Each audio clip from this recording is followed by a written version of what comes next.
Hello बच्चों। Good morning बच्चों, कैसे हो आप सभी लोग? एकदम बढ़िया।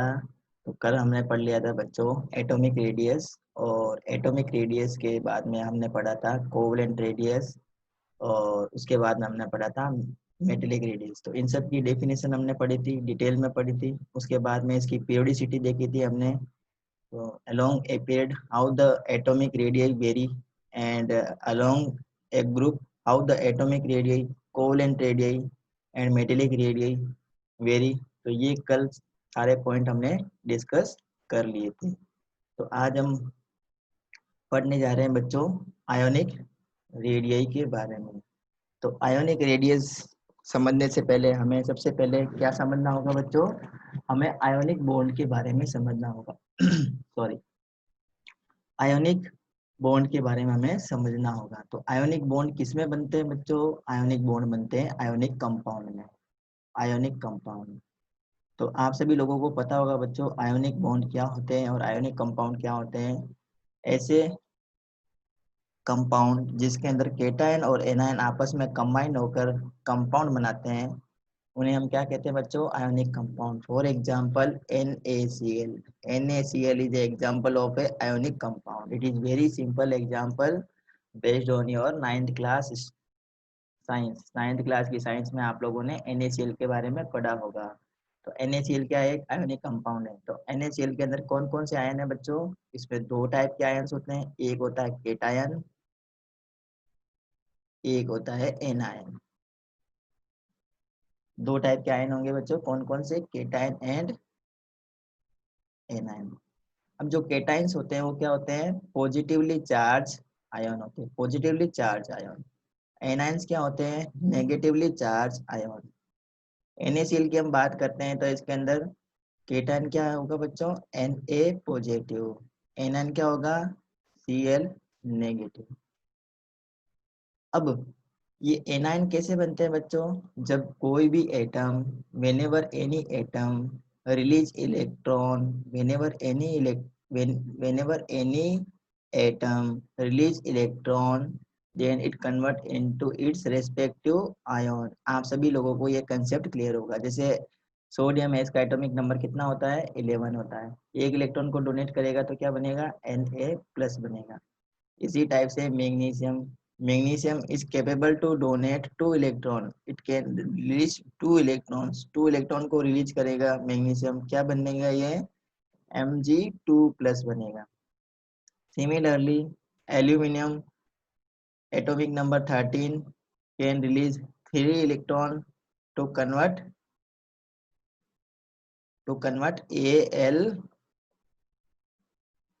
Al3 plus. ये हमने बता दिया बच्चों केटायन के बारे में। अब हम सीख लेते हैं एनायन कैसे बनते हैं, हाउ एनायंस आर फॉर्म। तो एनायंस कब कब बनते हैं बच्चों? जब कोई भी एटम, कोई भी एलिमेंट का एटम क्या करे? इलेक्ट्रॉन को क्या करे? वो एक्सेप्ट करे। जैसे क्लोरीन की हम बात करते हैं, chlorine atomic number 17, it accept 1 electron to complete its octet. एक इलेक्ट्रॉन एक्सेप्ट करेगा क्लोरीन, इसमें कन्वर्ट हो जाएगा बच्चों Cl नेगेटिव के अंदर। सिमिलरली फ्लोरीन जिसका एटॉमिक नंबर कितना होता है बच्चों? 9 होता है, क्या करेगा ये? 1 इलेक्ट्रॉन को एक्सेप्ट करेगा, किसमें कन्वर्ट होगा? F नेगेटिव के अंदर। अब F नेगेटिव है, इसमें टोटल नंबर ऑफ प्रोटॉन कितने हैं आप बताएंगे?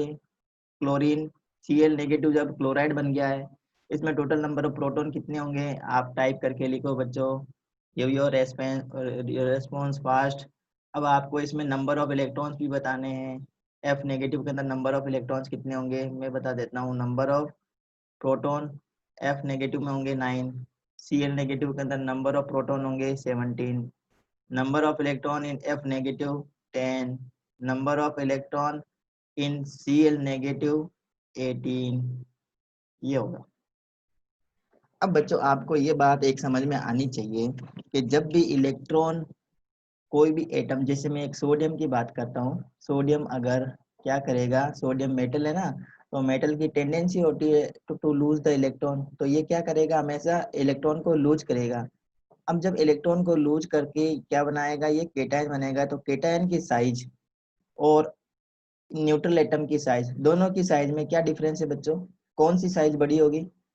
अब दोनों का देखो कंपेयर करना है आपको, Na एंड Na पॉजिटिव, दोनों में से अगर आपको साइज के बारे में पूछे कि कौन सा केटायन या कौन सा एटम साइज में बड़ा है एक दूसरे के कंपैरिजन में, तो कौन सा साइज बड़ा होगी बच्चों? सोडियम की साइज बड़ी होगी और Na+ की साइज क्या होगी? छोटी होगी। सिमिलरली अगर हम इसकी बात करें Cl एंड Cl नेगेटिव की, तो साइज बड़ी, ये मैंने साइज के अकॉर्डिंग इसको अरेंज किया है, ये भी इनको साइज के अकॉर्डिंग इसको लिखें तो क्या लिखेंगे हम? Cl नेगेटिव की जो साइज होगी वो Cl से क्या होगी बच्चों? हमेशा बड़ी होती है। अब हमें ये तो आप लोगों को समझ में आ गया कि एनायंस कैसे बनते हैं, केटायंस कैसे बनते हैं। अब इनकी ट्रेंड्स भी देख लेते हैं बच्चों। ट्रेंड्स क्या है? ट्रेंड्स ये है कि along a period, along a period, when we move from left to right, when we move from left to right in a periodic table, wait a minute बच्चों, मैं एक periodic table निकाल लेता हूँ।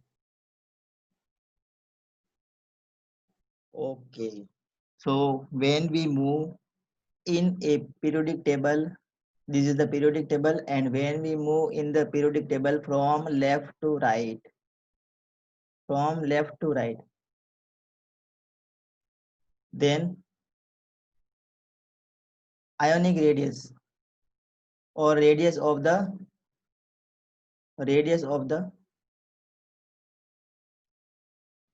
केटायन, केटायन की बात करते हैं सबसे पहले।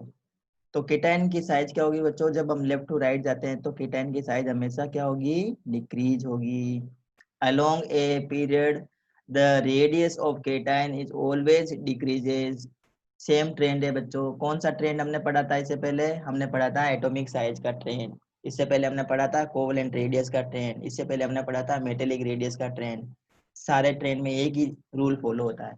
अब जब हम अप टू डाउन आते हैं, अप टू डाउन आते हैं, केटायन की जो साइज है वो क्या होगी बच्चों? when we move up to down in a group, when we move up to down in a group, then the size of cation increases, then the size of cation क्या होगी? Increase होगी। जब हम लेफ्ट हो जाएंगे along a period, along a period when we move from left to right, then the size of radius of cation decreases। Up to down आएंगे group के अंदर तो केटायन की साइज क्या होती है बच्चों? इंक्रीज होती है। I think these points are very clear, समझ में आ गया होगा आपको। अगर आपको समझ में आ गया तो जल्दी से चैट बॉक्स में लिख के बताओ बच्चों that points are clear or not, and if you have any doubt let me know what's your doubt। Okay, तो ये पॉइंट आपको समझ में आ गया होगा। इसके बाद में हम चलते हैं बच्चों एनायन की साइज के बारे में। एनायन की साइज भी हम देख लेते हैं। तो एनायन क्या होते हैं बच्चों? Negatively charge species. Negatively charge species को हम क्या बोलते हैं? A9. Negatively charge species is called A9. तो एनाइन कब बनेंगे? अभी हमने बताया था एनाइन बनते हैं जब कोई भी एटम क्या करे? इलेक्ट्रॉन को एक्सेप्ट करें। इलेक्ट्रॉन को एक्सेप्ट करेंगे तो स्पीसीज क्या हो जाएगी? वो एनाइन हो जाएगी। अब आप लोगों को ये बात ध्यान देनी है बच्चों, एक बात आपको ध्यान देनी है। कौन सी बात? कि along a period same trend आएगा, चाहे वो केटायन हो चाहे वो एनायन हो, दोनों में सेम ट्रेंड आएगा। अब आपको ये भी पता होना चाहिए कि जो केटायन होते हैं, केटायन,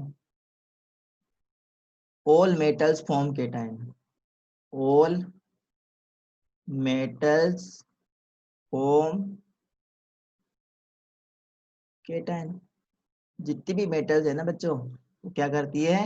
इलेक्ट्रॉन को डोनेट करती है और केटायन बनाती है। Similarly all type of non-metal, all non-metals form anion। जितनी भी नॉन मेटल है पीरियोडिक टेबल में वो सब क्या करेगी? एनायन बनाएगी। अब आपको ये पता होना चाहिए बच्चों पीरियोडिक टेबल में, जैसे हमने पहले भी बता दिया है कि पीरियोडिक टेबल में more than 80% element, more than 80% element are metals, more than 80% elements are metals, and in the periodic table the elements which is place in the extreme left position. तो ये पीरियोडिक टेबल है बच्चों, ये periodic table. तो इस periodic table में जो extreme left में जो एलिमेंट्स है ना बच्चों, ये देखो एक्सट्रीम लेफ्ट हो गया है पीरियोडिक टेबल का। ये जो एलिमेंट है ना, ये सबसे ज्यादा मेटेलिक टेंडेंसी शो करते हैं। These are the most metallic metal in the periodic table. ठीक है, तो पीरियोडिक टेबल में मैंने अभी बताया 80% से भी ज्यादा एलिमेंट क्या है बच्चों, मेटेलिक कैरेक्टर शो करते हैं। तो मेटल कौन कौन से, देखो मैं यहाँ पे जो जो मेरा पेन चल रहा है ना, रेड से, रेड कलर का जो मेरा पेन चल रहा है उसको आप ध्यान से देखेंगे, ये सारे बच्चों क्या है, मेटल्स, ऑल आर मेटल्स, इतने सारे मेटल्स हैं। अब ये जो है ना, ये ग्रीन कलर के जो आपको दिख रहे हैं, ये ग्रीन कलर वाले, ग्रीन कलर से आपको बता रखे हैं। तो इसमें बोरोन है, सिलिकॉन है, जर्मेनियम है, आर्सेनिक है, एंटीमनी है, टेलुरियम एंड पोलोनियम। पोलोनियम इसमें मेटल है, पोलोनियम मेटल की कैटेगरी में आता है बच्चों। ठीक है, ये 1 2 3 4 5 6, 6 इसमें मेटेलॉइड्स है। क्या बच्चों, इसमें मेटेलॉइड्स है। उसके अलावा बच गए element carbon, nitrogen, oxygen, phosphorus, sulphur, selenium, fluorine, chlorine, bromine, iodine, astatine and helium, neon, argon, krypton, xenon and radon. ये एलिमेंट बच गया हमारे पास में। अब ये क्या है बच्चों, सारे ये नॉन मेटल्स है। ये क्या है, नॉन मेटल्स। तो अभी हमने बताया केटाइन कौन बनाएंगे, मेटल्स केटाइन बनाते हैं, हमेशा इलेक्ट्रॉन को डोनेट करने की टेंडेंसी रखते हैं और पॉजिटिव चार्ज का फॉर्मेशन करते हैं, जिसे हम बोलते हैं केटाइन। जो नॉन मेटल्स होते हैं वो क्या करते हैं, इलेक्ट्रॉन को एक्सेप्ट करने की टेंडेंसी रखते हैं और क्या बनाते हैं, वो एनाइन बनाते हैं, एनाइन बनाते हैं। अब एनाइन में भी ट्रेंड यही है, when we go up to down, when we move up to down in a particular group, then the size of anion increases, then the size of anion increases. Why is the size of anion increases? due to due to introduce of new और cell. जैसे देखो helium से हम neon की तरफ बढ़ते हैं, तो हीलियम में कितना ऑर्बिट है बच्चों, कितना सेल है, सिर्फ एक ही सेल है। जैसे हीलियम से मैं नियोन की तरफ आता हूँ तो सेल क्या हो जाएगा, बढ़ जाएगा। मैं यहाँ पे इनर्ट गैस का एग्जांपल नहीं लेता हूँ, मैं हेलोजन का एग्जांपल ले लेता हूँ, क्योंकि हेलोजन सबसे ज्यादा टेंडेंसी रखते हैं एनायन एनायन बनाने की टेंडेंसी सबसे ज्यादा रखते हैं। कौन बच्चों, हेलोजन्स। तो मैं यहाँ पे एग्जांपल ले लेता हूँ, ये देखो मैंने ये एनायन बना दिया, fluoride, chloride, bromide and iodide. और एक और होता है एस्टेटिन, एस्टेटिन। तो एस्टेटिन से एस्टेटाइड बनता है, उसको हमें शामिल नहीं करना है। ये चार जो हेलोजन है ना, ये सबसे इंपॉर्टेंट हेलोजन है बच्चों। इसी के बारे में सारी केमिकल हिस्ट्री हमें केमिस्ट्री के अंदर पढ़नी होती है। तो ये चार एलिमेंट खास खास है। तो इन एलिमेंट से ये क्या बन गया बच्चों, ये एनायन बन चुके हैं। अभी ये एनायन है। अब ये एनायन में जब हम अप टू डाउन आते हैं ना बच्चों, अप टू डाउन आते हैं तो इनकी साइज क्या होती है, इंक्रीज होती है। What is the reason why the size of these anion increase? Due to due to introduction of due to introduction of new shell. जैसे जैसे हम फ्लोरीन से क्लोरीन की तरफ आएंगे, एक सेल बढ़ जाएगा। क्लोरीन से ब्रोमीन ब्रोमाइड की तरफ आएंगे, एक सेल बढ़ जाएगा। फिर ब्रोमीन से ब्रोमाइड से आयोडाइड की तरफ आएंगे, फिर एक सेल बढ़ जाएगा। ये जो क्लोरीन है, फ्लोरीन है ना बच्चों, ये सेकेंड पीरियड का एलिमेंट है। सेकेंड पीरियड का एलिमेंट है, इसका मतलब इसके अंदर सेल ऐसे कितने होंगे, इस टाइप के सेल इसमें 2 होंगे, इस टाइप के इसमें 2 सेल होंगे। ये देखो ये 2 सेल मैंने बना दिए, ये मैं छोटे ही बना रहा हूँ, पूरे नहीं बना रहा हूँ। ये 2 सेल बना दिए। इसी टाइप से मैं क्लोरीन की क्लोराइड के लिए बनाऊंगा। तो इसके लिए अगर मैं स्ट्रक्चर बनाता हूँ तो इसमें कितने हो जाएंगे, नंबर ऑफ सेल 3 हो जाएंगे। ये पूरे सर्कल में है, ये देखो ये 2 है, इसमें 3 है। अब इसमें अगर मैं ब्रोमाइड का कंसीडर करता हूँ तो ये इसका न्यूक्लियस फर्स्ट, सेकेंड, थर्ड और ये फोर्थ, तो फोर्थ पीरियड का है। आयोडाइड की मैं बात करता हूँ तो इसमें कितने आ जाएंगे, 5 आ जाएंगे। 1 2 3 4 5। तो आप लोग देख के बताओ सबसे ज्यादा साइज किसकी होगी, सबसे ज्यादा साइज आयोडाइड की होगी। So it is the general trend whenever we move from up to down in a particular group, then the size of cation then the size of cation and the size of anion generally क्या most of the cases में क्या होता है, ये increase होता है। I think these points are very clear, आप सभी लोगों को समझ में आ चुका होगा ये पॉइंट्स। तो चलिए नेक्स्ट पॉइंट की तरफ बढ़ते हैं। तो नेक्स्ट पॉइंट है हमारे पास में बच्चों, हाँ, तो ये पॉइंट हमने सारे डिस्कस कर लिए हैं। ये सारे पॉइंट्स हमने डिस्कस कर लिए कि केटाइन होते हैं उनकी साइज कम होती है और जो एनाइन होती है उनकी साइज बढ़ती है। तो variation of ionic radius group के अंदर भी हमने ये देख लिया। देखो ये फर्स्ट ग्रुप है बच्चों, ये फर्स्ट ग्रुप के अंदर lithium plus, sodium plus, potassium plus, rubidium plus and caesium plus, इनकी आयोनिक रेडियस दे रखी है पिकोमीटर में।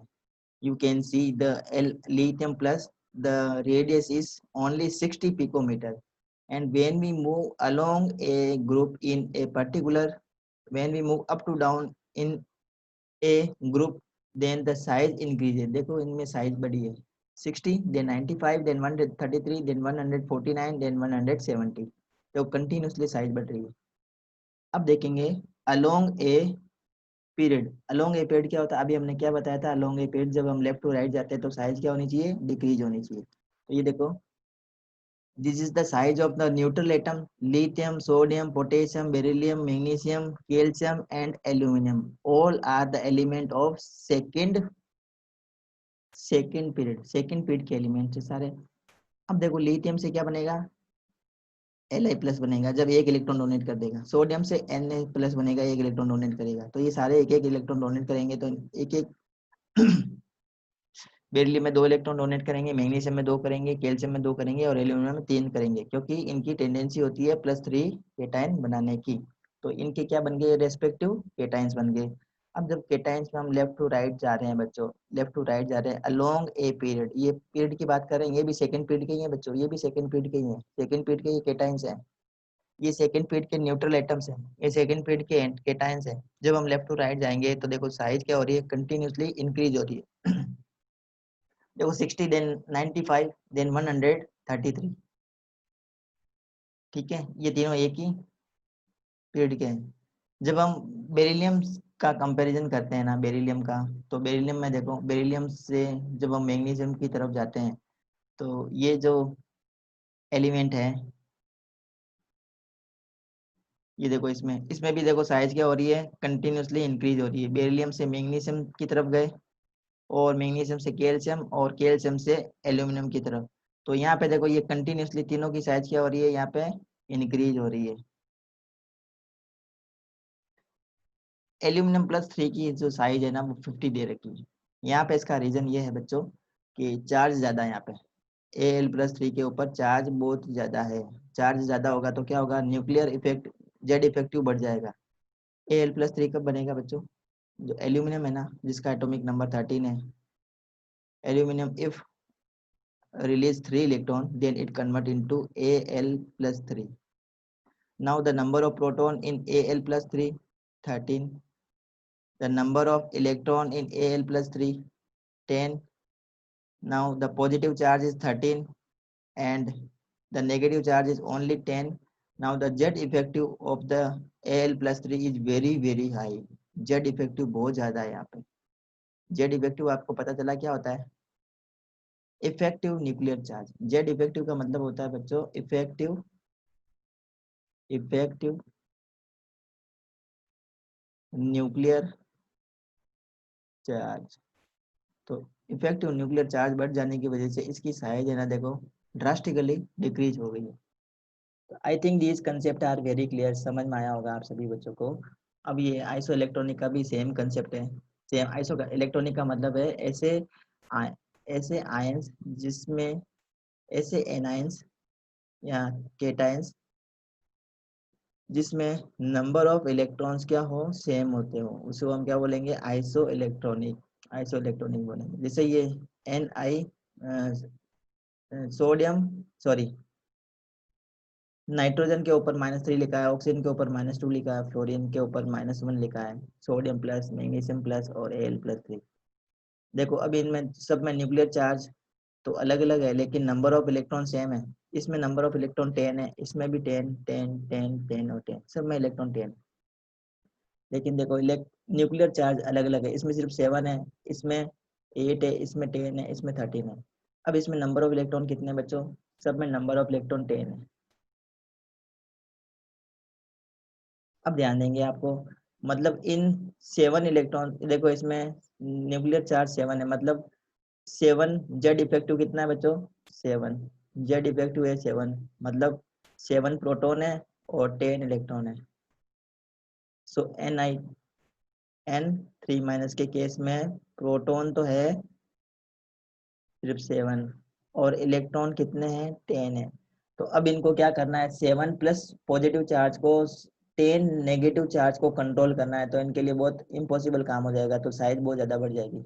यहाँ पे देखेंगे एल्यूमिनियम के केस में, एल्यूमिनियम के केस में प्रोटॉन 13 है और जो इलेक्ट्रॉन है वो कितने हैं? सिर्फ 10 है। तो 13 पॉजिटिव चार्ज को सिर्फ 10 नेगेटिव चार्ज को कंट्रोल करना है, तो इनका जो अट्रैक्शन पावर है बहुत ही ज़्यादा बढ़ जाएगा, बहुत ज़्यादा बढ़ जाएगा, तो इनकी जो साइज है ना बहुत कम हो जाएगी। सबसे कम साइज Al+3 की।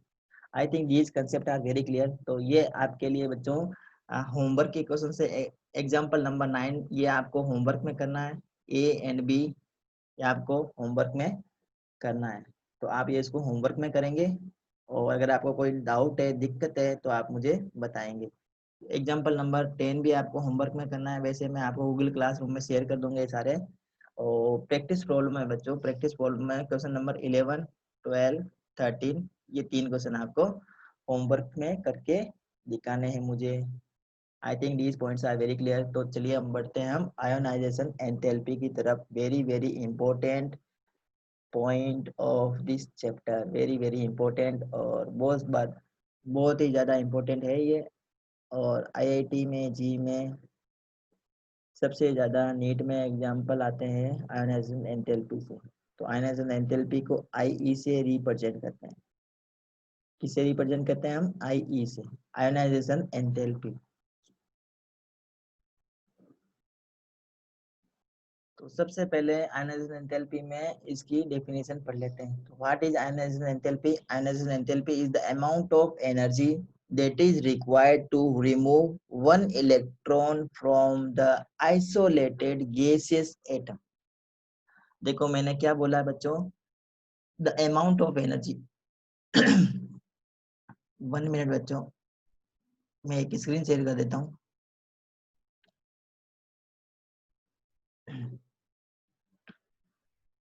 इसको रब कर देता हूँ मैं। 1 मिनट बच्चों।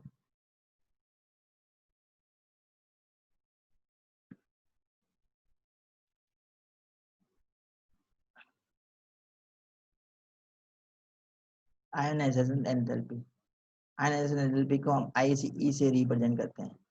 आई आयोनाइजेशन एंथैल्पी। अब मैं इसका एक एटम की स्ट्रक्चर बना देता हूँ बच्चों।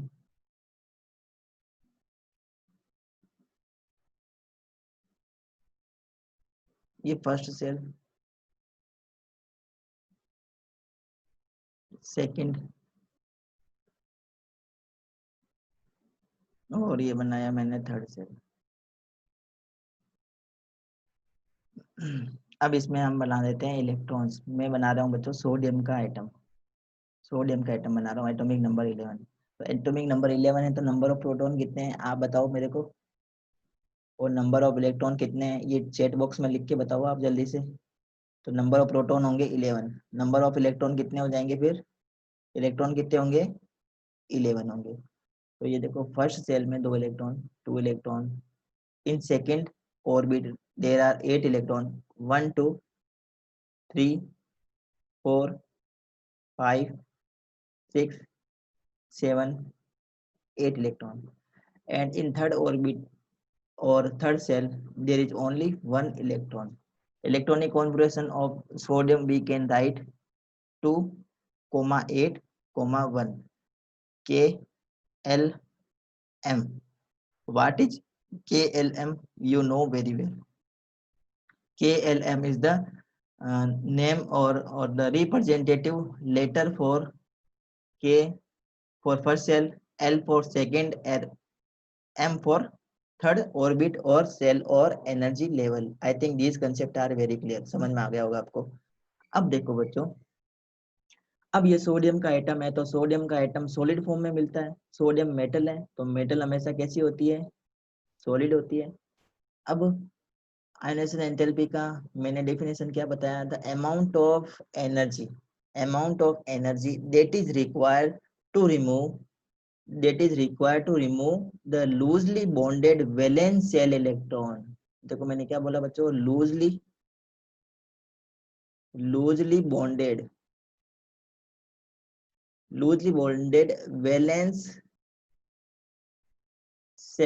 valence shell electron. तो आप मुझे बताओ कि loosely bonded valence shell electron कौन सा है? ये इतने इलेक्ट्रॉन्स बताए ना मैंने, इतने इलेक्ट्रॉन्स में से कौन सा electron loosely bonded valence shell electron है? क्या ये वाला है? क्या ये वाला है या ये फिर ये वाला है? तो वैलेंस शेल इलेक्ट्रॉन होते हैं आउटर मोस्ट सेल में जितने भी इलेक्ट्रॉन्स मौजूद होते हैं उसको बोलते हैं वैलेंस शेल इलेक्ट्रॉन. सोडियम के केस में वैलेंस शेल इलेक्ट्रॉन कितने हैं? आप मुझे बताओ काउंट करके कितने हैं. How many electrons are there in case of sodium? Loosely bonded electrons कितने हैं? सिर्फ वन है. देखो ये रहा, वन इलेक्ट्रॉन है. अब इस वन इलेक्ट्रॉन को इसकी गैसेस स्टेट में रिमूव करने के लिए सोडियम को सबसे पहले किस में लाना बच्चों? सोडियम तो होता है सॉलिड, सारे एटम्स पास पास में होंगे. सबसे पहले तो इसको आइसोलेटेड गैसेस एटम बनाना. आइसोलेटेड का मतलब है सोडियम का जो सॉलिड है ना बच्चों, सॉलिड में से नंबर ऑफ एटम्स होंगे, उसमें से एक एटम को रिमूव कर दो. एक एटम को रिमूव कर दिया. सोडियम के सॉलिड में से एक एटम को रिमूव किया मैंने. ठीक है. अब इस एक एटम में से इसको पहले तो गैस स्टेट के अंदर कन्वर्ट कर दो. तो ये मैंने सोडियम को इसकी गैस स्टेट में कन्वर्ट कर दिया. अब सोडियम को गैस स्टेट में कन्वर्ट करने के बाद में इसमें से क्या करना है बच्चों? एक इलेक्ट्रॉन को क्या करना है? रिमूव करना है. अब एक इलेक्ट्रॉन को रिमूव करने के लिए क्या करना होगा? इसको मुझे कुछ ना कुछ क्या करनी होगी? एनर्जी प्रोवाइड करवानी होगी. इसको कुछ ना कुछ क्या करनी होगी? मुझे एनर्जी प्रोवाइड करवानी होगी. ठीक है. तो जितनी एनर्जी की रिक्वायरमेंट होगी इस सोडियम के एक इलेक्ट्रॉन में से, सोडियम के एक एटम में से इसका लूजली बॉन्डेड वैलेंस शेल में से एक इलेक्ट्रॉन को निकालने के लिए उस एनर्जी के अमाउंट को हम क्या बोलेंगे? Ionisation enthalpy. क्या कहेंगे? आयोनाइजेशन एंथैल्पी और आयोनाइजेशन एनर्जी और आयोनाइजेशन पोटेंशियल. देखो तीन नाम हो गए बच्चों. एक तो हो गया आयोनाइजेशन एनर्जी, कहीं आपको ये मिलेगा आयोनाइजेशन एंथैल्पी, कहीं आपको ये मिलेगा आयोनाइजेशन पोटेंशियल. तीनों में से कोई भी नाम लिखा हुआ आ जाए मीनिंग सेम ही है, सेम मीनिंग है. तो I think these point are very clear. समझ में आया होगा आपको. अगर आपको समझ में आया बच्चों तो चैट बॉक्स में लिख के बताओ yes sir the point is very clear और पॉइंट इज नॉट क्लियर. आप सभी लोग लिखें बच्चों पॉइंट इज क्लियर और नॉट. समझ में आया आपको आयोनाइजेशन एंथैल्पी? तो ionisation enthalpy is the amount of energy, it is the amount of energy that is required to remove most loosely bonded electron from an isolated gaseous atom of the element in its ground state. तो ground state में भी होना जरूरी है, excited state में नहीं होना चाहिए एटम, ये भी ध्यान देना है. तो ये सोडियम के केस में सोडियम का एग्जांपल बता रहा हूँ. ये वैलेंस सेल है और ये वैलेंस सेल में इस इलेक्ट्रॉन को क्या करना है? हमें रिमूव करना है. इस वैलेंस सेल में इस इलेक्ट्रॉन को क्या करना है? बाहर निकालना है. इस इलेक्ट्रॉन को हटाना है. तो इस इलेक्ट्रॉन को हटाने के लिए जितनी एनर्जी की रिक्वायरमेंट होगी, जितनी एनर्जी देनी पड़ेगी मुझे, उस एनर्जी को हम क्या बोलेंगे? आयनाइजेशन एंथैल्पी बोलेंगे. सिंपल वर्ड में मैं बता देता हूँ. ये तो इसकी डेफिनेशन हो गई, ये तो इसकी स्टैंडर्ड डेफिनेशन हो गई. अब इसको एक सिंपल लैंग्वेज में बता देता हूँ कि किसी भी एटम में से एक इलेक्ट्रॉन को रिमूव करना है तो एक इलेक्ट्रॉन को रिमूव करने के लिए हमें कुछ एनर्जी की रिक्वायरमेंट होगी और उस एनर्जी के अमाउंट को हम क्या बोलेंगे? Ionization enthalpy. समझ में आई? किसी भी एटम में से any atom, the amount of energy that is required to remove one electron from any atom, किसी भी एटम में से एक इलेक्ट्रॉन को रिमूव करने के लिए जितनी एनर्जी की रिक्वायरमेंट होती है उस एनर्जी को हम क्या बोलेंगे, आयनाइजेशन एंथैल्पी। ये तो हमारे समझने के लिए हमने डेफिनेशन बना दी। अगर आपको डेफिनेशन लिखनी हो तो ये डेफिनेशन लिखनी है आपको, ये ओरिजिनल डेफिनेशन है। ये तो हमने डेफिनेशन हमने समझने के लिए हमने बनाई है। अब जैसे अभी मैंने बताया कि आयनाइजेशन एंथैल्पी है तो एनर्जी है बच्चों, ये एनर्जी है या आयनाइजेशन एंथैल्पी बोलो या आयनाइजेशन पोटेंशियल बोलो। तो एनर्जी है तो उसका यूनिट क्या होता है, किलो जूल होगा। किलो जूल में हम लेते हैं तो इसका यूनिट किलो जूल भी हो सकता है। एनर्जी को हम किलो जूल में भी रिप्रेजेंट कर सकते हैं, किलो कैलोरी में भी रिप्रेजेंट कर सकते हैं और इलेक्ट्रॉन वोल्ट में भी कर सकते हैं। तो 3 इसके यूनिट होते हैं। तो अलग अलग हिसाब से हम इसको रिप्रेजेंट करते हैं रिक्वायरमेंट के हिसाब से। तो ध्यान दो, 1 इलेक्ट्रॉन वोल्ट, ये आपको ध्यान रखनी है, ये एनर्जी होती है। 1 इलेक्ट्रॉन वोल्ट में एनर्जी होती है 96.49 किलो जूल पर मोल, ठीक है, या फिर 23.06 किलो कैलोरी पर मोल। अब जो एनर्जी चलती है ना हमेशा वो किलो जूल या किलो कैलोरी पर मोल में चलती है, ठीक है। मतलब एक मोल एटम में से इलेक्ट्रॉन को बाहर निकालना है तो इतनी एनर्जी की रिक्वायरमेंट होती है। अब ये देखो successive ionization enthalpy. Successive ionization enthalpy का मतलब होता है किसी भी एटम में से एक इलेक्ट्रॉन को बाहर निकालो तो किस में कन्वर्ट हो जाएगा, वो केटायन के अंदर कन्वर्ट हो जाएगा। अगर वो न्यूट्रल है तो किस में कन्वर्ट होगा, वो केटायन में कन्वर्ट होता है। ध्यान देंगे, सब ध्यान से सुनेंगे बच्चों। मैं सक्सेसिव आयनाइजेशन एंथैल्पी के बारे में बता देता हूँ, क्या होती है सक्सेसिव आयनाइजेशन एंथैल्पी। तो ध्यान से देखेंगे, these points are very clear I think. तो इसको मैं रफ कर देता हूँ। अब मैं आपको बता रहा हूँ सक्सेसिव आयनाइजेशन एंथैल्पी। तो आपको ये भी पता होगा कि मेटल जो होते हैं ना, मेटल को मैं एम से लिख देता हूँ। मेटल की टेंडेंसी होती है to lose the electron and form cation. तो ये कोई भी मेटल है, मेटल को मैंने कोई भी एलिमेंट का एक मेटल है जिसको मैंने एम से रिप्रेजेंट किया है। अब क्या है, इसमें से एक इलेक्ट्रॉन को क्या करना है, रिमूव करना है। तो एक इलेक्ट्रॉन को रिमूव करने के लिए कुछ एनर्जी की रिक्वायरमेंट होगी, कुछ एनर्जी की रिक्वायरमेंट होगी। तो ये किस में कन्वर्ट हो जाएगा, एम। एम किस में कन्वर्ट हो जाएगा, एम प्लस के अंदर कन्वर्ट हो जाएगा। किस में कन्वर्ट हो जाएगा, एम प्लस के अंदर। समझ में आई बात। ये न्यूट्रल एटम है, इसके ऊपर कोई भी चार्ज नहीं है, इनमें से एक इलेक्ट्रॉन को रिमूव करेंगे तो हम एम प्लस में कन्वर्ट हो जाएगा। इसको हम बोलते हैं आई ई प्लस, आई ई वन। इसका सारा कंसेप्ट अभी मैं बताऊंगा, ध्यान से देखो आप बस। अब मैं क्या करूंगा, एम प्लस में से क्या करना है, मुझे एक इलेक्ट्रॉन को और रिमूव करना है। इसमें से एक इलेक्ट्रॉन को और रिमूव करना है। तो इसमें से एक इलेक्ट्रॉन को और रिमूव करूंगा तो किस में कन्वर्ट हो जाएगा, ये एम प्लस